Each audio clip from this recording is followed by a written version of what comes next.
महाराज श्री स्वामी समर्थ सगळ्यांना. तर आज दत्त जयंतीनिमित्त मी, माझी बायको, माझी आई आणि आमच्या शेजारच्या मावशी आम्ही आलो होतो स्वामी समर्थांच्या मठात, जे पाषाण येथे पेठ जिजापूर पाषाण येथे आहे, जे पुण्यात येतं. आणि त्याच्यानंतर आम्ही जाणार होतो दत्त मंदिरामध्ये.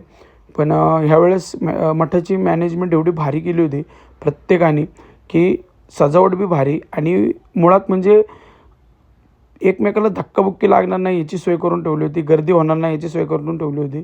ज्यांनी दर्शन घेतलं त्यांनी डायरेक्ट बाहेर जायचं, प्रदक्षिणा बंदच केल्या होत्या. कारण की बरोबर आहे ना, भरपूर लोक येतात, खूप लोक येतात, हजारोने लोक येतात.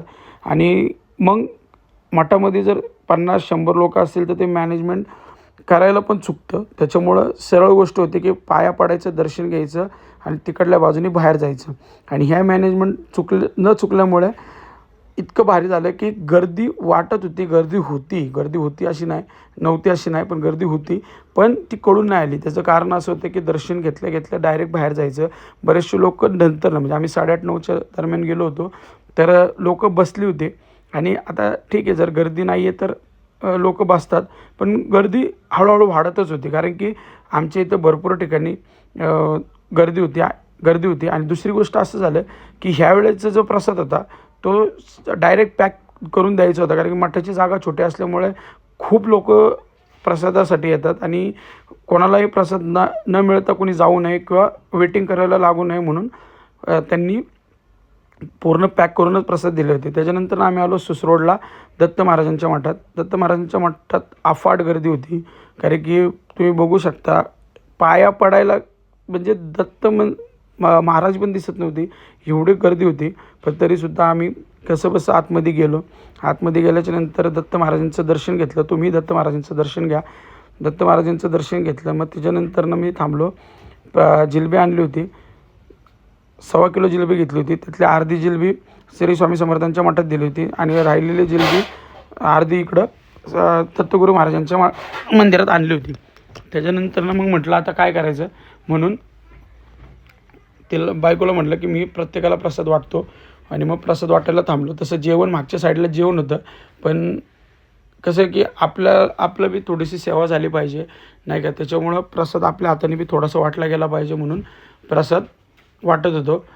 प्रत्येकजण येत होतं, प्रसाद घेत होतं आणि खूप भारी वाटत होतं की आपल्या हाताने पण म्हणजे ज्यावेळेस प्रसाद वाटतो आपण त्यावेळेस काहीतरी सेवा आपल्याकडनं घडली पाहिजे. आणि तसंच अक्कलकोटला बी प्रत्येकजण गेल्याच्या नंतर ना तेच विचार करतं की आपल्याकडनं काहीतरी सेवा घडली पाहिजे. तसंच आम्ही मग त्याच्यानंतर मंदिराच्या मागं आलो.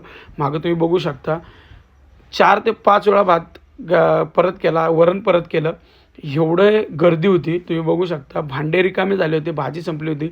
शाकभाजी प्रत्येकाला आवडते आमच्या इथं आणि शाकभाजी संपली होती. तरी नशिबाने मला भेटली, माझ्या घरच्यांना भेटली.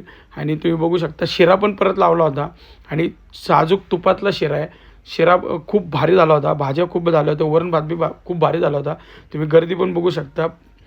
हे सगळे कार्यकर्ते आहेत आमच्या मंडळाचे, सोमेश्वर मित्र मंडळ, गुरुदत्त मित्र मंडळाचे सगळे कार्यकर्ते एकत्र येऊन हे काम करत होते. त्याच्यानंतरनं 3 ठिकाणी जेवण लावलं होतं. एक इथं पलीकडल्या साईडला, समोरच्या साईडला. पाणीसुद्धा संपलं होतं, एवढं पब्लिक होतं. पण आमच्या मंडळाच्या कार्यकर्त्यांचं एकच म्हणणं होतं की आलेला कुणीही उपाशी जाऊ नये म्हणून परत जेवढं भात लावता येईल तेवढं भात लावत होते, जेवढी डाळ लावता येईल तेवढी डाळ लावत होते, जेवढा शिरा परत लावता येईल तेवढा लावत होते. पण कोणालाही उपाशी जाऊन द्यायचं नव्हतं, हे प्रत्येक कार्यकर्त्याचं म्हणणं होतं.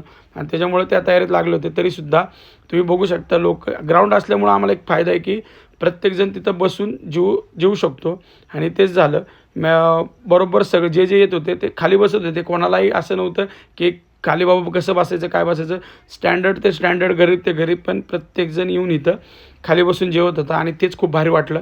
त्याच्यानंतरनं वरणासाठी फक्त थोडासा वेळ झाला, कारण की वरण संपल्याच्या नंतरनं वरण लावलं होतं आणि 10-15 मिनटं लोकांना वेट करायला लागलं. फॅमिली पण बघा माझी खालीच बसून जेवत होते सगळे. आणि हे कार्यकर्ते आहेत जे जसे वेळ भेटेल तसे एक जण मिळून खात होतं. व्हिडिओ आवडले असेल तर लाईक करा, शेअर करा. धन्यवाद.